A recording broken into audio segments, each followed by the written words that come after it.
A simple woman stood patiently in line at the bank, clutching a worn envelope.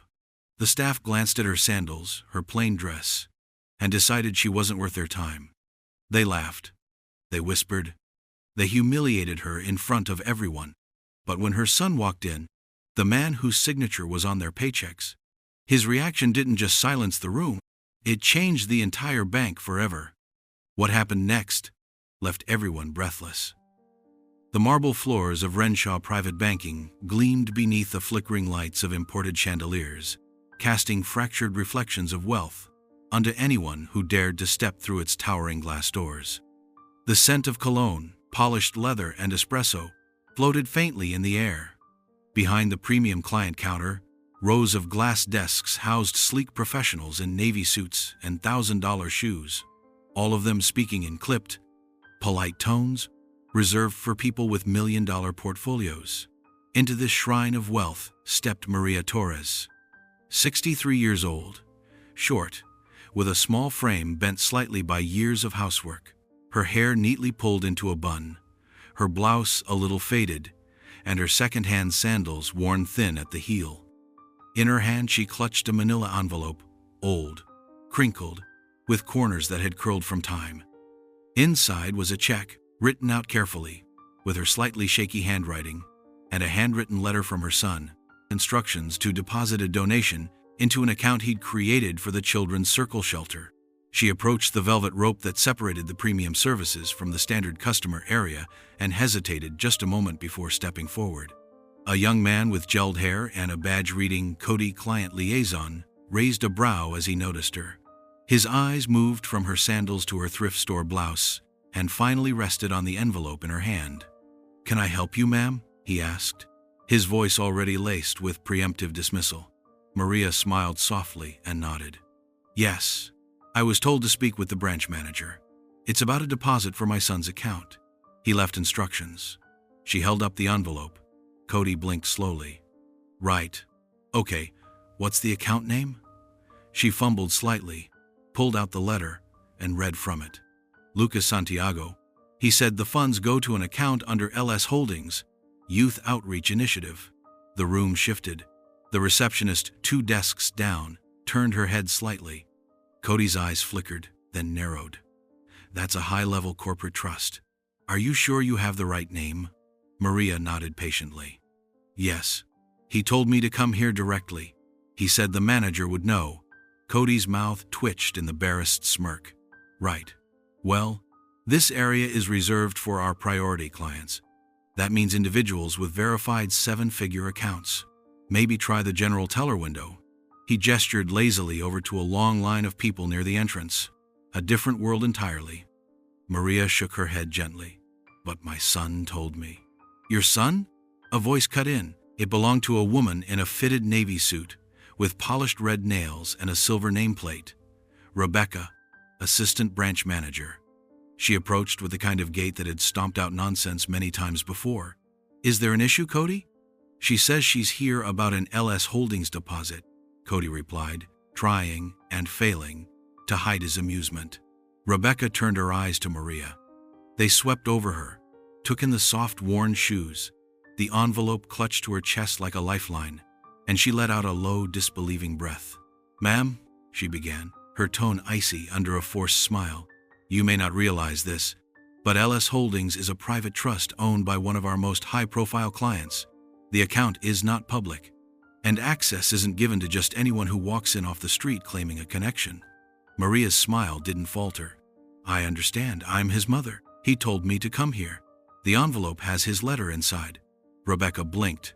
"Your mother?" She looked at Cody. Cody coughed to cover his chuckle. The 2 women at the espresso bar across the lobby turned to stare. One whispered behind her hand, "She's probably trying to scam some inheritance." The other snorted softly.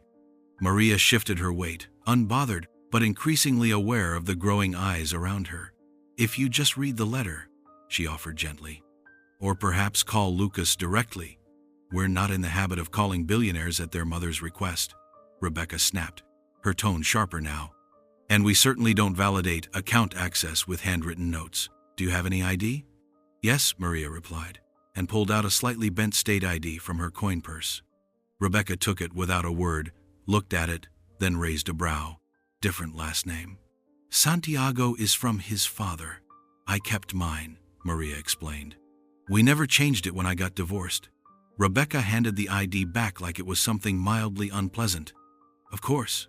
Then louder, for the growing group of onlookers. Ma'am, I'm going to have to ask you to wait in the general lobby while we check the validity of your claim. Maria frowned slightly, still calm. There's no claim. He told me to come here, and that the manager would help. And I am the manager on duty, Rebecca replied. And I am telling you that without account credentials, without appointment, and without proper appearance, you're not authorized to. Appearance? Maria asked, her tone shifting just slightly. A few people in the seating area turned their heads at that. Yes, appearance, Rebecca said, doubling down. We're a private institution. We uphold standards. And people can't just walk in wearing that, she motioned vaguely, and expect us to roll out the red carpet. Cody chuckled again, low and smug. Maybe she thought if she looked poor enough, someone would feel sorry for her. A few nearby customers murmured in laughter.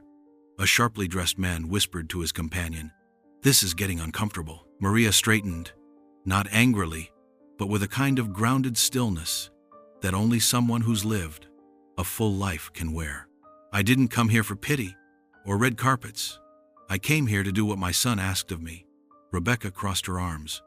Well, unless your son is Lucas Santiago, I suggest you stop this charade before we call.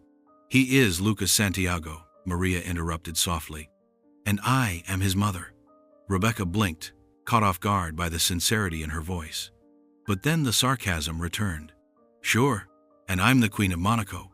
Cody, get security. Yes, ma'am, he said with a smirk and picked up the phone. You don't need to do that, Maria said, no longer trying to plead, just holding her ground. You're making a mistake. The only mistake, Rebecca said, as the security guard began walking over, was letting you pass the front door. The guard, a tall man in a dark suit, stopped at Rebecca's signal. Escort this woman out, please. She's disturbing the staff and customers. I haven't raised my voice, Maria said. I haven't done anything wrong. This is a private institution. We reserve the right to refuse service, Rebecca snapped. The customers nearby had gone from amused to clearly unsettled. A few were taking out their phones, recording discreetly. One elderly man leaned over to his wife and whispered, She's not lying. Look at her eyes. The security guard reached for Maria's arm. Please come with me, ma'am. She looked up at him. You don't need to touch me. I'll walk out if you insist. But you'll regret this. Her voice was calm, not threatening, like someone who had nothing left to prove. Lucas will want to know what happened here. Sure he will, Rebecca muttered. Cody, remind me to forward this footage to risk assessment. We'll need to report it as a disruption. Maria turned slowly and began walking toward the exit, head held high despite the sting in her chest. The envelope still clutched in her hand, the whispers still floating behind her like smoke. She didn't flinch. But the moment the glass doors opened and the autumn wind brushed against her face, she exhaled, a single quiet breath. Behind her, the silence began to shift again, because a Blacktown car had just pulled up, and the man stepping out was Lucas Santiago, her son, and everything was about to change. The Blacktown car slid to a stop outside the bank, its engine purring like a well-fed lion. Sleek, understated, the kind of vehicle that announced wealth not with flash, but with presence. The driver stepped out first, crisp in a black suit and gloves, opening the rear door with the practiced efficiency of someone who did this for men the world didn't say no to. And from the back seat emerged Lucas Santiago, 37 years old, founder of Santiago Capital, one of the youngest billionaires in the country. The world knew his name. The banking world feared his silence. Dressed in a charcoal suit that fit like it had been sewn onto him, his dark hair slicked back, Lucas moved with the weight of purpose. Not arrogance, not entitlement, just certainty. As he stepped onto the pavement, a pedestrian recognized him and fumbled with their phone. Inside, Maria was 2 steps from the exit, flanked by the security guard, who hadn't wanted to grab her arm but had done it anyway. Rebecca and Cody were already turning their backs, muttering something about filing an incident report when the glass doors hissed open again. The cold draft of autumn slipped in first. Then came Lucas, The shift was instant. The energy inside the bank didn't just change, it fractured. Conversation stopped mid-word. Keyboards paused. A receptionist gasped. Cody looked up and blinked, like someone waking from a dream that was about to become a nightmare. Maria turned first. Her breath caught for just a second. Not out of need, but out of love. "Mijo," she murmured. Lucas's eyes locked on her immediately. And everything else in the room, every plush couch, every velvet rope, every whispered insult, disappeared behind the cold fury rising quietly in his chest. "Mom," he said, his voice low but full. He stepped forward and placed a hand gently on her back, guiding her away from the guard like she was made of crystal. "What happened?" The question was sharp. Not loud, but everyone heard it. Maria didn't answer at first. She didn't need to. Lucas's gaze swept the room like a blade. He spotted Rebecca, pale now, her hands folded in front of her stomach like a child caught cheating. Cody stood beside her, mouth slightly ajar. "You?" Lucas said simply, his voice cutting across the lobby like glass on stone. "What happened?" Rebecca tried to speak. "Mr. Santiago, sir, I didn't realize." "No," he said, not raising his voice. "You didn't." He looked her up and down with the same precision she had used moments earlier to judge his mother. "Tell me, what about her made you think she didn't belong here?" Silence. He turned to Cody. "You laughed at her." Cody flinched. "Sir, it wasn't like that." It was exactly like that. The security guard stepped back quietly, recognizing that his job, while important, was no longer part of this unfolding reckoning. "And you," Lucas said, addressing Rebecca again, "called security to remove my mother from a building she owns." A murmur rippled through the lobby. One of the interns gasped audibly. Maria said nothing. She didn't need to. Her presence, calm and composed, spoke volumes more than any speech ever could. Lucas's face remained unreadable. His fury wasn't loud. It was controlled, efficient, surgical. The kind of rage that built empires and buried careers. "Let me be very clear," he said, now turning slightly to address the gathering staff and curious clients who had formed a silent audience. "My mother is the reason I am who I am. She cleaned houses for 20 years so I could have books. She skipped meals so I could learn. Every dollar that started this company passed through her hands first. And you made her feel like dirt." He looked at Rebecca, whose face was now drained of color.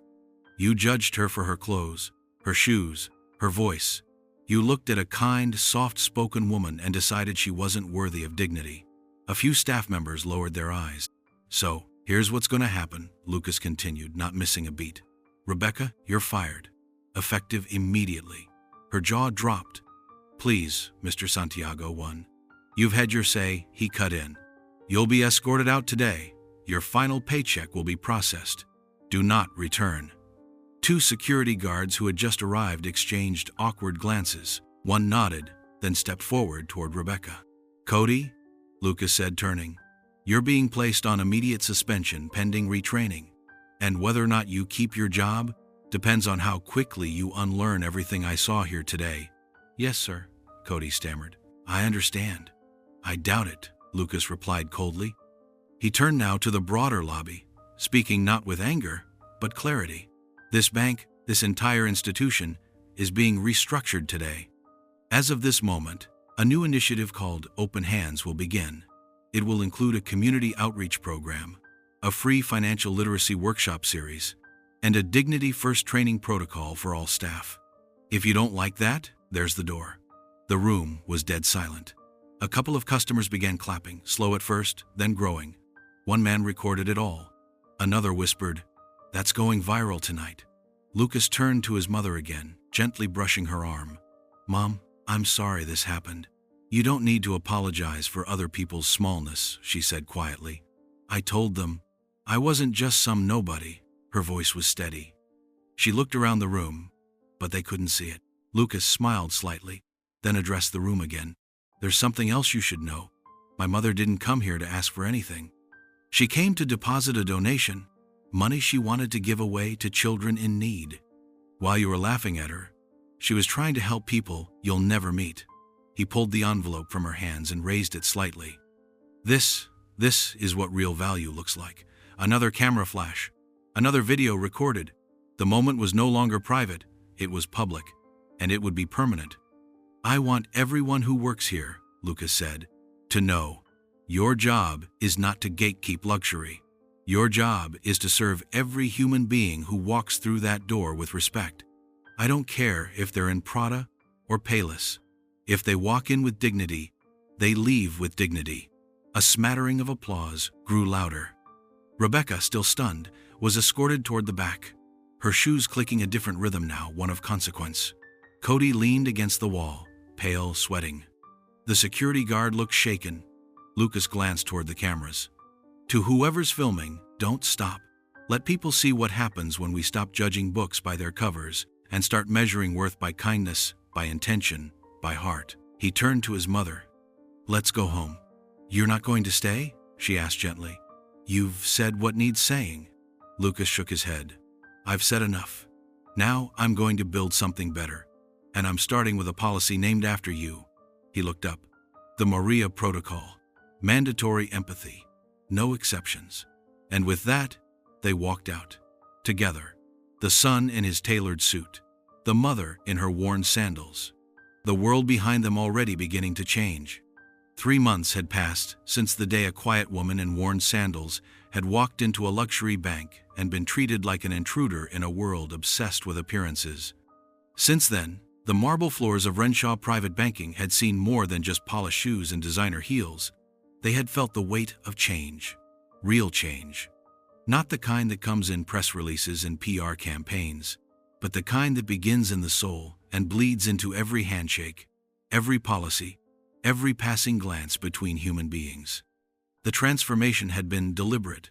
It began the morning after the incident, when Lucas Santiago summoned the entire board of directors into the 33rd floor conference room and informed them that they would no longer be running a bank for the elite, they'd be running a beacon. "If you're not ready to rewire this institution from the ground up," he told them, "you're welcome to walk out now. But know this, dignity is non-negotiable." Not one person moved. What followed was the implementation of the Human Dignity Task Force, named in quiet tribute to his mother Maria. The logo was subtle, 2 hands cupped like they were holding something fragile, with the words "Renshaw Respects" written beneath it. It was printed on every employee badge, every email footer, and most importantly, etched into the culture of the institution itself. Anti-bias training was no longer a once-a-year formality. It became a 6-week onboarding requirement. Employees sat through seminars where actors simulated common interactions, and others where real people told their stories. Custodians, immigrants, disabled veterans, single mothers, formerly incarcerated job seekers. Every voice mattered, and they all started with one question. How did it feel when someone looked at you like you didn't belong? It didn't take long for the first wave of employees to crack. Tears were shed, apologies were made, and something rare happened in corporate spaces. People started listening. Lucas didn't stop there. He created community outreach days, mandatory for every department. Twice a month, bankers would step out of their suits and into soup kitchens, underfunded classrooms, and senior centers. They partnered with job readiness programs and began offering free financial literacy classes in neighborhoods that had never seen the inside of a boardroom. But the biggest surprise came from the employees who had once been part of the problem. Cody, the young man who once chuckled while dismissing Maria, was among the first to volunteer. At first, it was an act of self-preservation, a shot at redemption. But somewhere between sitting in a circle with formerly homeless youth and handing out grocery bags at a food drive, Cody changed. He stopped showing up in cologne-clouded suits. He started asking people how they were, really asking. He no longer tried to impress, he tried to connect. Rebecca, on the other hand, was never seen at Renshaw again. But her name became part of the curriculum, an example of what happens when authority meets arrogance and forgets to leave room for grace. On a quiet Tuesday morning, the bank lobby looked different, not in design, but in energy. The velvet ropes were gone. The signage now read, "Everyone is a client here." A coffee station served complimentary drinks to all, not just premium guests. And standing at the front entrance in a soft gray cardigan and a name tag that read "Greeter Cody" was a man who had once thought wealth meant power. Now, he understood that humility was power's truest form. The glass doors opened. In walked Maria, still in her same sandals, still in her same faded blouse. But this time, something was different. This time, Cody's face lit up. "Mrs. Torres," he said, stepping forward with open hands and a warm smile. "Welcome back." Maria smiled gently. "Hello, Cody. It's good to see you again." "It's better to see you," he said, guiding her to a sleek, new service desk that had been relocated to the front of the lobby, not tucked in the back behind red tape. "What brings you in today?" Maria opened her modest leather bag and pulled out 3 manila envelopes. "I'm opening new accounts for 3 boys from the children's shelter. Lucas set up starter funds for them. He said they'd need guidance and someone to look out for them." "That's incredible," Cody said softly. "I'd be honored to help." "I know you would," Maria replied, looking into his eyes, not to test him, not to accuse, but to recognize the man he'd become. She placed the envelopes on the counter and watched as he handled them with the kind of care you give to something sacred. A few employees nearby paused to watch. One of them whispered, "That's her." Another added, "The one from the video." Because by now everyone had seen the video. It had gone viral 2 weeks after the incident, when a customer uploaded the footage titled, "How a Billionaire's Mom Taught a Bank What Respect Looks Like."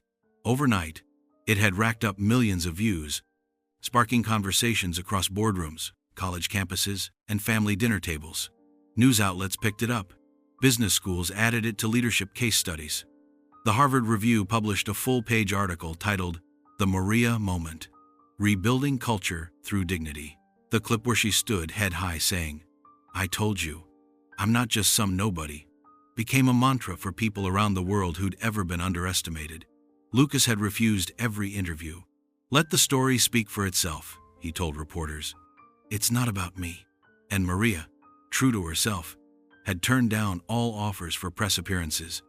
"I'm just someone's mother," she told the local paper, "trying to do a little good." Now, as she sat in the waiting lounge beside 3 shy, wide-eyed boys from the shelter, one holding a sketch pad, another gripping a second-hand backpack, the third staring at the chandelier like it was a spaceship, Maria felt no need to explain herself. Not to the staff who now nodded at her with reverence. Not to the customers who offered soft smiles of recognition. She had walked in as she was. And this time, that was enough. As the boys were called back one by one to set up their accounts, Maria stood near the wall and read the new plaque hanging in the lobby. "Respect, not just for the wealthy." Beneath it was a quote engraved in polished brass, the same one Lucas had inscribed on the dedication wall at every Renshaw branch nationwide. "Every soul carries worth. Look beyond what you see." Maria stared at it for a long moment, not proudly, not tearfully, just quietly, as if saying a silent prayer of gratitude, not for revenge, but for redemption, not for being seen, but for helping others to be seen. As she stepped back outside into the crisp afternoon light, her sandals clapped gently against the stone steps. The sun warmed her shoulders. Her bag was lighter now, the envelopes gone, but her heart, her dignity, remained full, untouched. And somewhere in the city, Lucas was already working on the next initiative. Because this wasn't just about a moment anymore. It was a movement, and it had started with one woman, a mother, a name they'd almost forgotten, a lesson they would never forget.